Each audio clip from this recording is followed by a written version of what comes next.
What's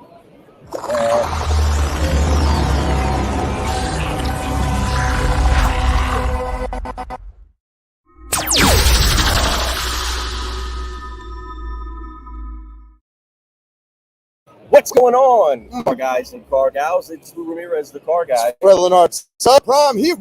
And we are brewing solutions on the Car Guy Coffee Podcast, and we are live at Digital Dealer 2023 with the one, the only Bruce Miller. That's right. All gas, no brakes in the house, man. Excited to have you on the show as always, man. This is somebody that's been out there doing a lot of shows lately, as you guys have been telling his story. And his story's been amazing. It's an inspirational story that should make you go, what am I doing with my life? I need to get after it a little bit more. I have no excuses right now because this man, he is 100% all gas, no brakes. He does it every single day. He's got his son here with him, showing him the way right now, but his son's actually showing him a few things. But we're going to keep that on the low. But that being said, it's pretty awesome. It's awesome. It's good to have you here, brother. Thank you. It's good to be here. Always great to hang out with you guys. Good to be on the show. Yeah, man. Excited about digital deals. You know? Yeah, we're excited about it too. Well, we're excited because Bruce is somebody that we get the chance to be able to rub elbows with, lock arms with, and be able to do what it takes to make things happen from the dealership to the community. And what you're doing is with the exact mantra that's on him. They have a whole flow where they're yelling out, all gas, no brakes.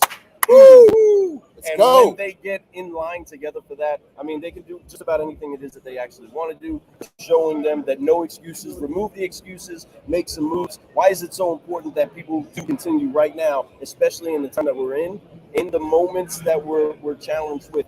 Why they got to just completely remove the excuses? Don't watch the news. Don't read the tea leaves. Don't listen to other negativity. You know, trust your training, trust your abilities, and approach it with an all gas, no brakes mentality. You know, interest rates are high. All these things that are negatively affecting the used car market. Banks are going under. The subprime lending. It's kind of like some people are backing away from it. Right? There's so many different excuses out there. But man, you just got to keep pressing. I rode into April. April's typically slower month of the year. You know, that's right. It's the tax money's gone, and the people who have to pay taxes have to pay taxes, right? So there's it's normally a month where it's like a pause and you reset for May, and we just had a record month. We killed it from the 7th of the month on. We sold 61 cars. Come on. And I took the approach. I'm going to the auction. I'm buying as many cars as I can. When I'm going to the auction buying 10, 11, 12, 13 at a time, everybody's looking at me like I'm crazy. I'm getting great deals because the market is dropping a little bit. I'm getting the cars back to the store, and we're selling them for a great gross profit because I acquired them in a good time, and just keep adding fuel to the fire. I have salespeople, too many salespeople. I think we just situated where everybody's got a desk. I have too many cars on the lot, and we had a record month. And all the tea leaves and all the prognosticators would say, you don't know what's going to happen. We're heading into a recession. You shouldn't do this. You shouldn't do that. But I didn't look at those excuses. I said, man, I'm going to work for a desired outcome. My desired outcome is for us to have a record month, be successful, and we pulled it off. And you did, and you said that. You said, people looking at you like you're crazy, like people do when I show them pictures of my granddaughter, right? They're like, what? You got a grandkid? I'm like, yes, I got a grandkid.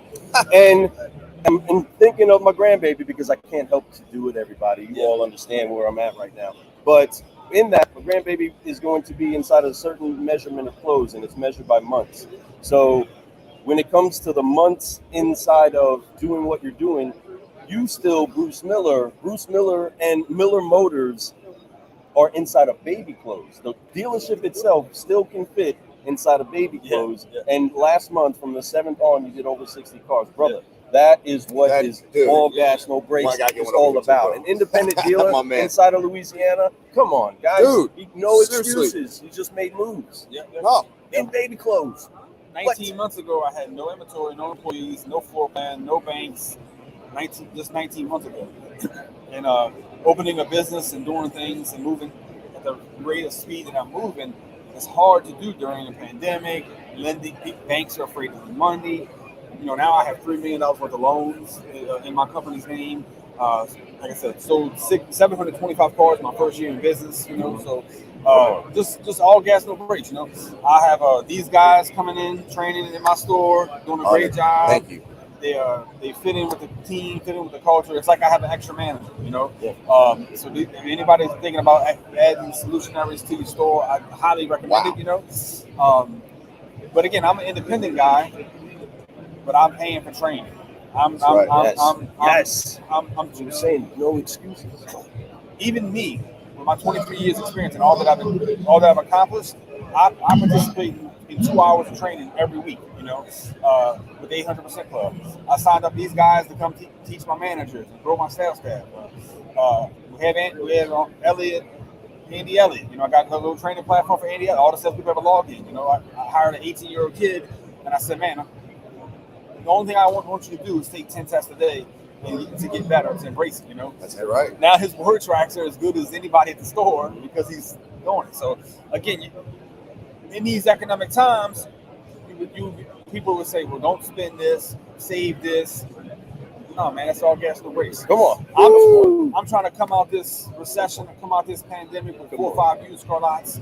I'm trying to come out the other side of somebody. They're going to say, man, Bruce killed it during the recession. That's right. That's what I'm trying to do. Lead the way, man.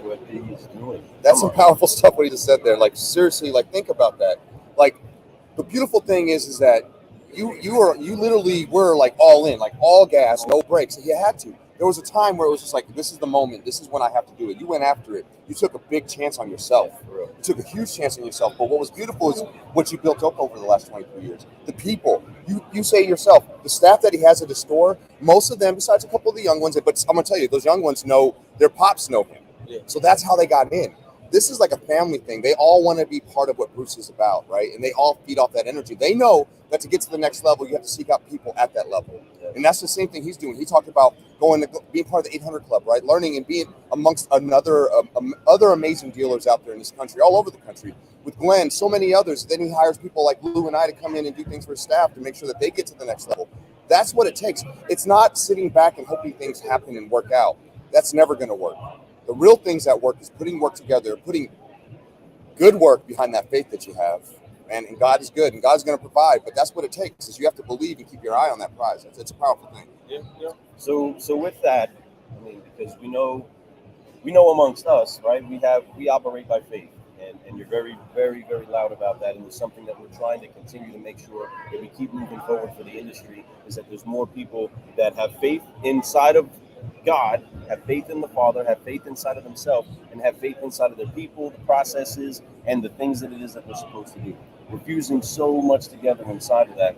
Why do you think that it is also important that those people, that the ones that are training and are leading and are pouring into your people, do have that piece of their ingredients involved inside of your action? Because some people would try to keep that out, but that's not how you got where you got. No. You know what I mean? Yeah. And there's something of provocation, thought, and challenge that we all have to grow in, right? Yeah. And you heavily promote. I mean, you're probably would have a statue of being one of the great evangelists inside of the New Orleans area. You know what I mean? As far as in your bringing people to the church and inside of that, why is it so important in the car business? But why is it so important to you that that's something that's also feeds into your recipe? My whole life, I've had examples of how not to be something, right? My parents gave me perfect examples of how not to be a parent. You know, rough childhood. My first manager, I was 21 years old. I started in the car business. I got the job, and I just said, "Hey, can I have off on Wednesdays?" They said, "Why you want Wednesdays off?" I said, "Well, we have church on Wednesday night. I'd like to have that be my off day. I work every other day. Can I just have off on Wednesdays?"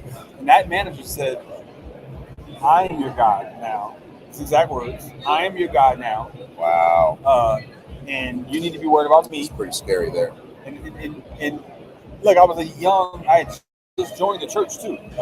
2 years in the church, brand new in the car business. And so he did not give me those Wednesdays off. So again, that was a great example of how I didn't want to. When I got there ain't no fun when a rabbit has the gun. Right. But when I got the gun, I make exceptions for my people. I let them do attend church. I encourage them to attend church. This past Easter, I had 4 families from the dealership in Easter service, with us. Beautiful. It was. I love that. I saw that Yeah. picture. So With their families. Yeah, because look, growing, no matter what you believe, I'm not trying to make this a religious thing, but no matter what you believe, attending a church and adhering to like a pastor and adhering to the principles of the Bible is self-care. It's growth. It's getting better. Just like attending conferences, just like doing training, just like so right. It's all a part about growing and getting better. So if you're a Christian and somebody's encouraged you to be a better Christian, and they're showing you with their examples of faith and their examples of like, look, my journey with cancer, my journey with like bucking the system and going against all odds and turning down $400,000 or $500,000 a year jobs to say, no, I'm worth more. I'm gonna open my own company, and I feel as if God told me that, right? And now exactly what He told me in my garage 2 years ago when I was unemployed with tumors inside of me.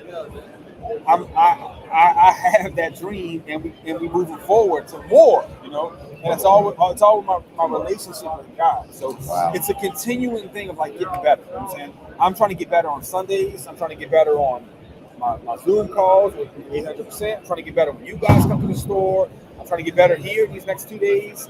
So me just offering a better way, inviting my team to church on a regular basis, different things like that. It's just me really caring for them and wanting them to live the best life that they can be. That is ultimate love right there, and I love that you're like that. And I know that, and you don't hide that. The automotive industry has got us to hide that part about us for a long time. Not all of us, but they try to get us to kind of go in a corner, almost shunned us in a way, right? Like made fun. I remember Lou came in, and Lou was ultimate, like, oh my gosh, this guy doesn't cuss, doesn't do any of this. So we all were like, right. So even I was shunning that a little bit, not really shunning, but making fun of it. There was some shade. I'm not gonna lie. Listen, I speak truth. I wasn't always enlightened all the time, right? I thought I was smarter than I really was, right? Until I found out. But that's the beautiful part. Like, I love that you talked about going to church and having a pastor. Really, that's another mentor. That's a mentor. The ultimate mentor is him, right? But at the end of the day, there's somebody that actually can help you mentor and learn more about your relationship with him. So I think that it's great that you do that. And I think that it's great that you encourage your staff to come do that, because it's that spiritual part. My success in my career, it's coincides with my relationship with God.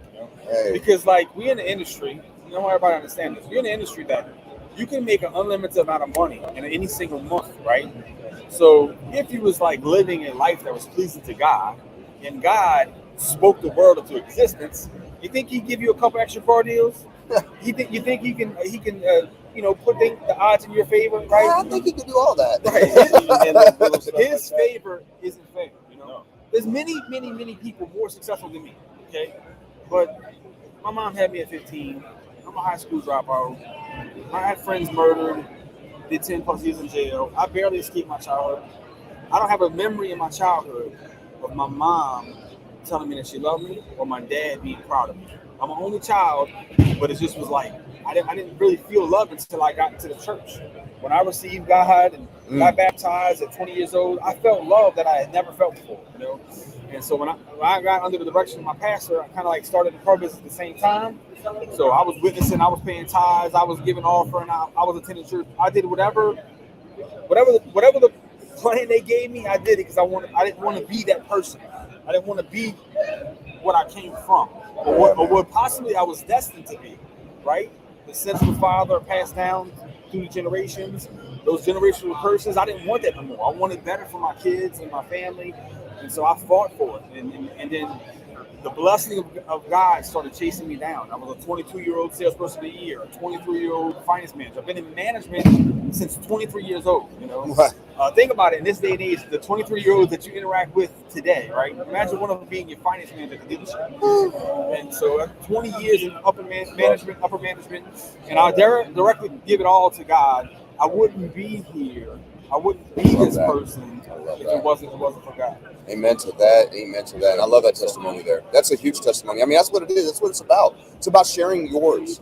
Let people know your story, and don't be scared and embarrassed to tell people it. Matter of fact, people will be encouraged. Bruce, those things that you say that you've been through, they don't define you, right? They are your past, but they were definitely a way that helped you become the man you are today. And I love that. And I love that you're still fighting to become better. every single day. Every day. Every day. Every day, no matter what I accomplish, it's not good enough, man. I want to get better. It's true. And he pushes his staff the same way, and I love it. He'll go up and he'll see him literally sitting there, and he'll say, "Hey, so are we sitting here or are we moving metal right now?" You know, I love that. But that's not because you're getting on this, because you're just talking. Yeah, and that's it. It's encouragement. We got to have accountability. I preach it. Accountability isn't like, it's not us trying to pick on people. That's love. True accountability is what we all need and what we should give. So make sure that you guys understand accountability. When someone tells you, "Hey, you should do this, you should stop doing this," that's because they love you. That's all it is. They wouldn't tell you anything if they didn't. Trust that. So true. Well, what we're loving is that we do have a culture of accountability. That there's weekly Zoom meetings for those car guys and car gals that want to jump in and have a Bible study. They're usually at 7:45 Eastern Standard Time. Shout out to Car Church and the whole crew out there. And what's happening for us? We have 3 speakers standing right here. That's right. Car Church is happening next weekend. Next week starts next Sunday. Austin, Texas, at the Omni Hotel. Car Church Conference is happening. We're so excited that we're on. How excited are you about that event, seeing car guys from everywhere come together to celebrate Jesus? I'm excited just to be around, 30 car guys who directly attribute their success to God. Everybody's in their own right a very good car guy, and to us to be starting, which is hopefully the first of many, Car Church conferences. Put on by Alex Flores and Jonathan Dawson. Speaking of somebody who's going to be speaking there, we got Audrey McKinley. She's here.